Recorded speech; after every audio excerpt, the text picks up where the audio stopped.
여러분, 혹시 이런 생각 해보신 적 있으십니까? 우리나라가 정말 세계에서 인정받고 있는 나라가 맞나?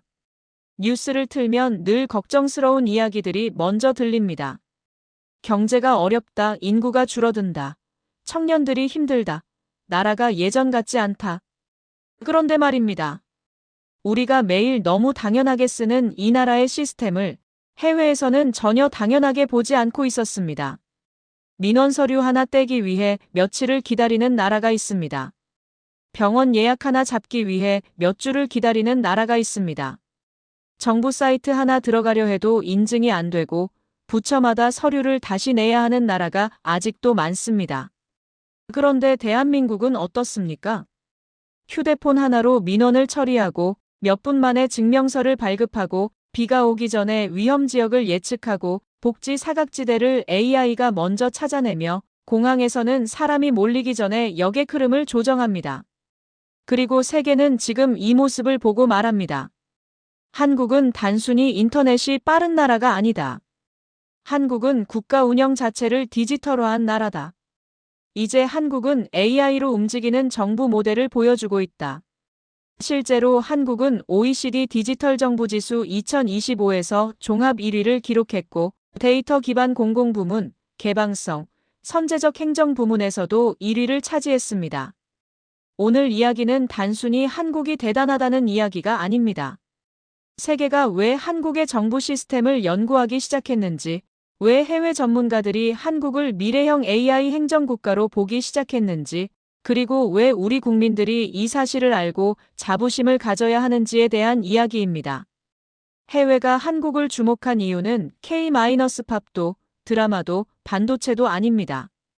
이번에 그들이 본 것은 조용하지만 강력한 힘이었습니다. 바로 국가 운영 능력입니다.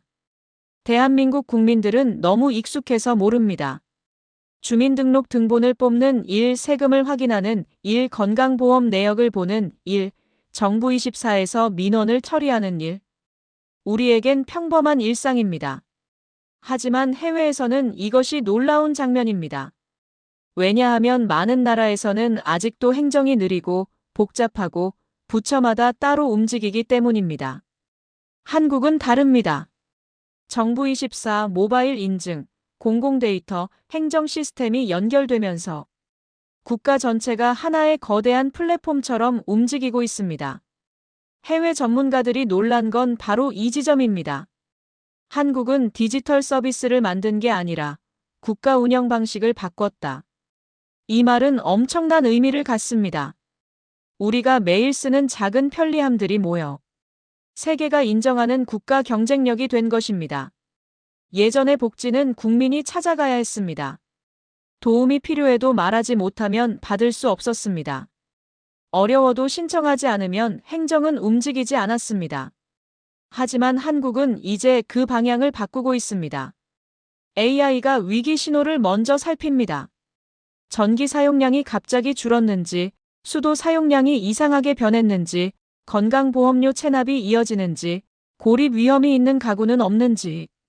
이런 데이터를 바탕으로 복지 사각지대를 먼저 찾는 방향으로 행정이 바뀌고 있습니다. 여기서 중요한 건 기술이 아닙니다. 그 안에 담긴 철학입니다. 국민이 쓰러진 뒤에 찾아가는 나라가 아니라 쓰러지기 전에 먼저 손을 내미는 나라. 이게 바로 선제형 행정입니다. 해외가 한국을 주목하는 이유도 여기에 있습니다.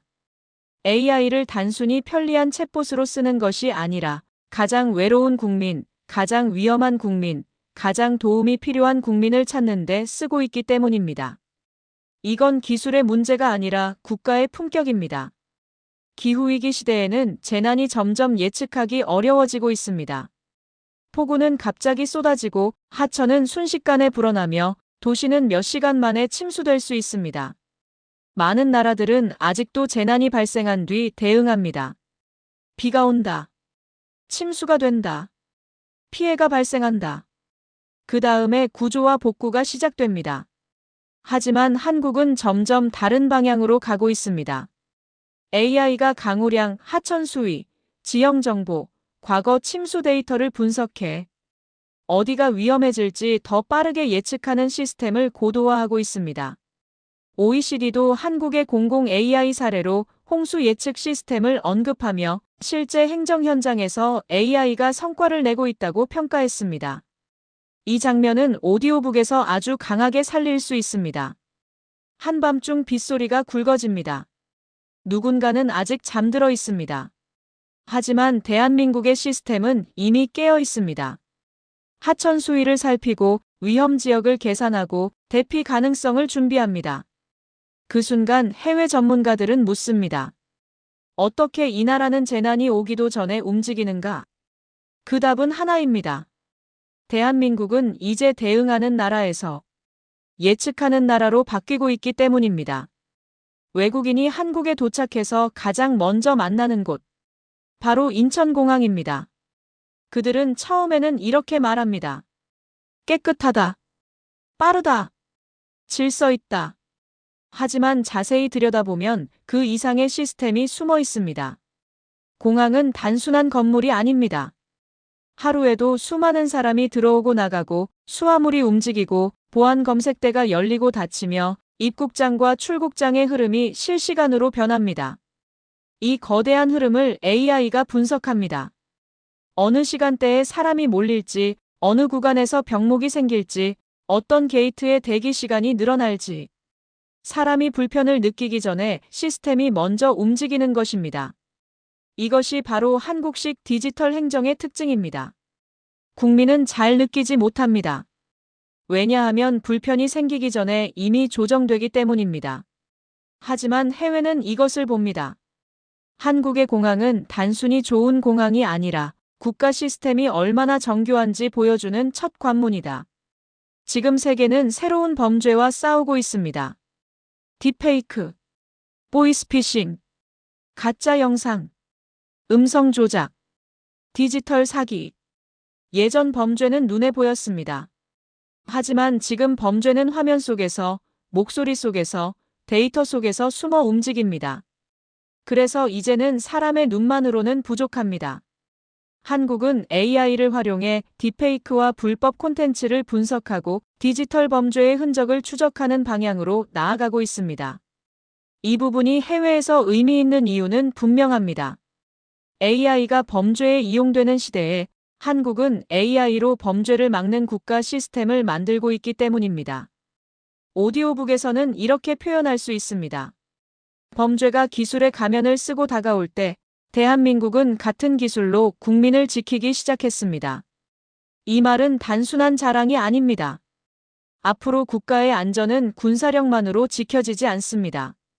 디지털 범죄를 막는 능력, 데이터를 분석하는 능력, 국민의 일상을 보호하는 기술력이 곧 국가 안보가 됩니다.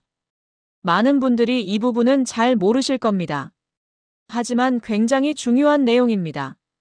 특허는 기술 전쟁의 출발선입니다.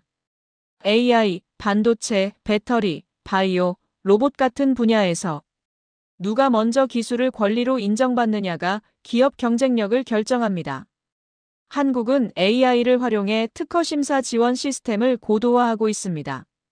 OECD는 한국의 AI 기반 특허 심사 지원 서비스를 대표적인 공공 AI 사례로 언급했습니다. 이 서비스는 심사관이 늘어나는 특허 신청을 처리하는 데 도움을 주고 법적 절차적 안내와 거절 사유 검토 등을 지원하는 방식으로 설명됩니다.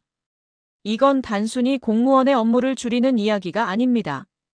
한국 기업들이 더 빠르게 기술을 보호받고 세계 시장에서 더 빠르게 싸울 수 있도록 국가가 뒤에서 속도를 붙여주는 것입니다. 쉽게 말해 이렇습니다.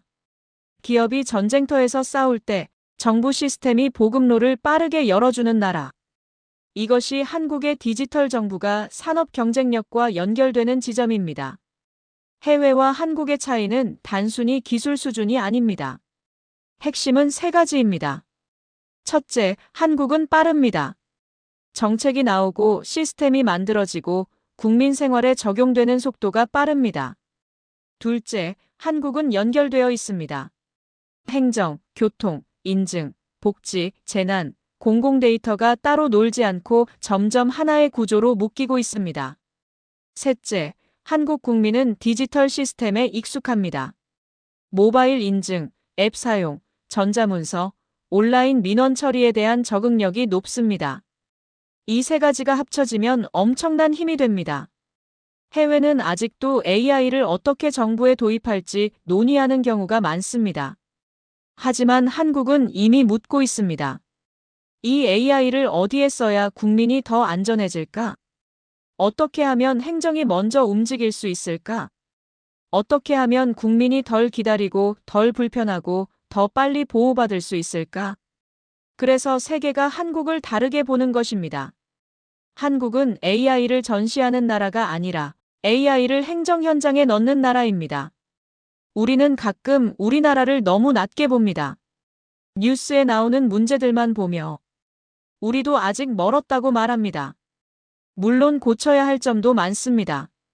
보완해야 할 문제도 많습니다. AI 행정에는 개인정보 보호, 신뢰성, 공정성 같은 숙제도 반드시 따라옵니다. 하지만 세계가 한국을 바라보는 시선은 분명합니다.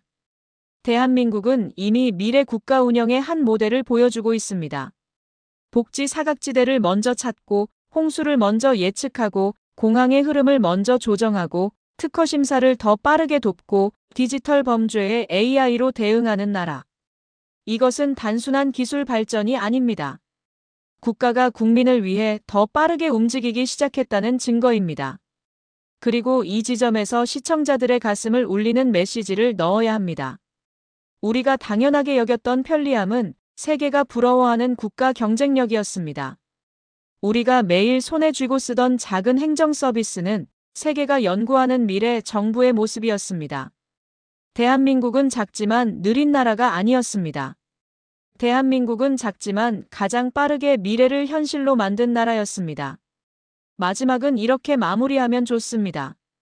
여러분, 대한민국은 완벽한 나라는 아닙니다. 하지만 세계가 인정하는 분명한 사실 하나가 있습니다.